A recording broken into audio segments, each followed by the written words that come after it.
A group of protesters briefly blocked the main highway in Tel Aviv, calling on the Israeli government to free the remaining hostages held in Gaza by Hamas. The demonstrations come after a ceasefire and hostage exchange agreements fell through between Israel and Hamas.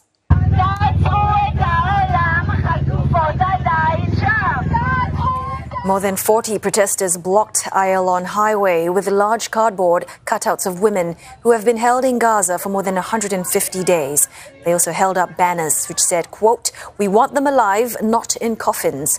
Around 134 Israelis are still believed to be held captive inside Gaza, but it's unclear how many are still alive. The Israeli government believes that at least 34 are dead. Relatives of the hostages say they are starting to lose hope. When Mondays passed and nothing happened, we broke. It was very hard because we really believed that this is the day that something will happen, and nothing happened. Meanwhile, a boat loaded with 200 tons of food aid is making slow progress towards the Gaza Strip. The Spanish charity vessel departed from Cyprus 2 days ago, towing a barge in its first voyage along a planned maritime corridor to Gaza. Aid agencies and charities are pushing on with efforts to rush food to the territory where famine looms after more than 5 months of war. And for more on this, Sarah Coates joins us live from Jerusalem. Sarah, I believe it's been something like 48 hours since the first aid ship left for Gaza from Cyprus. Any updates on when we can expect the vessel to finally arrive at the enclave's shores?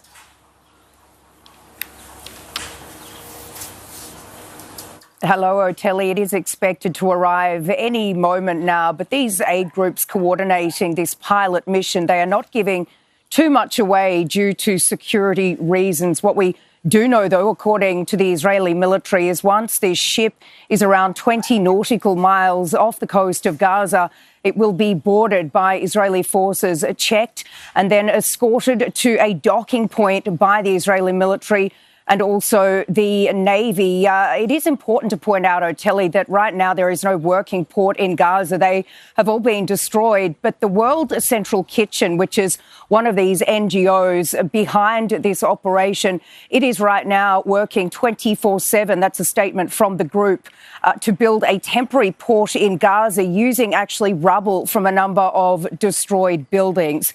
One of the questions here, though, is just how this aid will actually be distributed once it's on the ground. The Israelis won't have anything to do with that. They'll just oversee basically the security, the same as they have been with these land convoys. But it certainly could potentially pave the way for more of this crucial aid to get into the Gaza Strip if it is successful, with the Open Arms charity now saying that it's already preparing a much larger ship in Cyprus to move into Gaza if this pilot is successful. Certainly, though, there is criticism surrounding this pilot program, with groups such as the United Nations saying that it is simply not enough. As we've also seen with these airdrops, it's not enough to get what these people need into the Strip, really pushing Israel to open more of these land corridors, given what we've been hearing from the UN, that around a quarter of the population in the Gaza Strip is on the brink of famine. Otelli.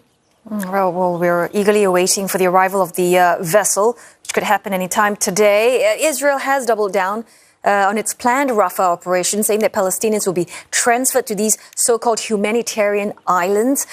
What exactly is that all about, and what's the update on the ground?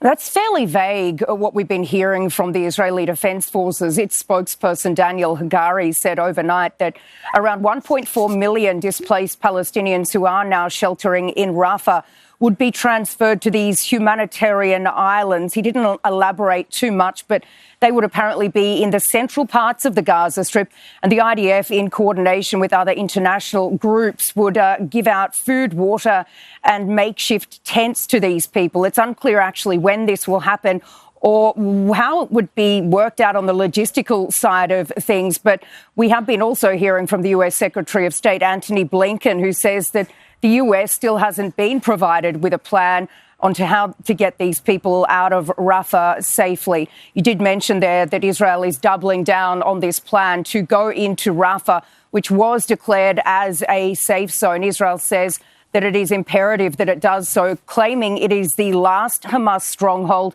and an area where some of these Hamas leaders are sheltering underground, potentially surrounded by a number of Israeli hostages. So certainly a lot of concern over this potential move into Rafah. And it comes as there's been an attack on an UNRWA facility down in Rafah itself.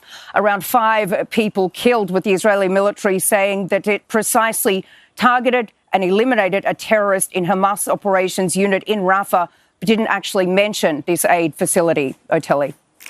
Sarah Coates, live from Jerusalem. Thanks for that report.